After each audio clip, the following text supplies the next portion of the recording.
जय गुरुदेव। सूत्र: हेयम दुखम अनागतम। भविष्य में प्रकट होने वाले दुख त्यागने योग्य हैं। जो दुख भूतकाल में भोगे जा चुके हैं उनका तो अब उपाय करने का कोई अर्थ ही नहीं रहा, क्योंकि वे तो भोगे ही जा चुके हैं।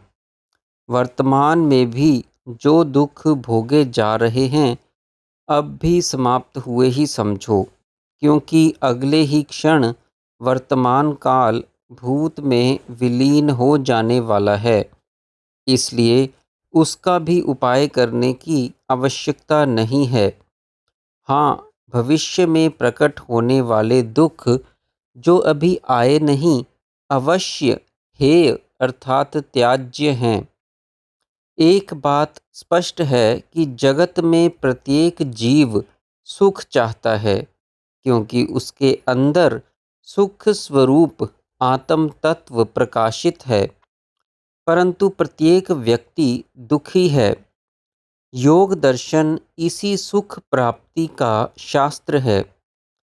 सामान्य जीव की सुख को प्राप्त करने के यत्न की दिशा गलत है। सूत्रकार ने ठीक दिशा निर्देशन करने से पूर्व जीवों को भूत एवं वर्तमान की अपेक्षा भविष्य पर लक्ष्य रखने के लिए कहा है। प्राय जीव भूतकाल में ही जीवन व्यतीत करते रहते हैं, उसी के बारे में सोचते रहते हैं। किंतु सूत्रकार कहते हैं कि भूतकाल के दुख तुम सहन करके समाप्त कर चुके हो। अब तो आगे आने वाले हैं, उनकी चिंता करो। भूतकाल में जीव ने शुभ अशुभ संस्कार संचय करके प्रारब्ध निर्माण तो कर लिया। अब वही प्रारब्ध मुंह खोले आपकी तरफ बढ़ा चला आ रहा है। जीव अभी भी प्रारब्ध निर्माण करने के चक्र में ही घूम रहा है। अपने भविष्य की चिंता करने का जैसे उसके पास समय ही नहीं। बहुत हुआ तो ज्योतिषियों के पीछे भागना आरंभ कर देता है, किंतु इससे क्या उसका कर्म चक्र छूट जाएगा? क्या आने वाले दुख समाप्त हो जाएंगे? क्या जीव के अंदर की विषयों की भूख समाप्त हो जाएगी? इनमें से कुछ भी होने वाला नहीं।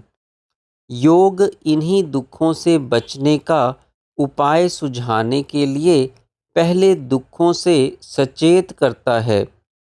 जीव को वास्तविक संकट से सावधान करता है तथा आने वाले घोर संकटमय समय से बचने के लिए चेतावनी देता है।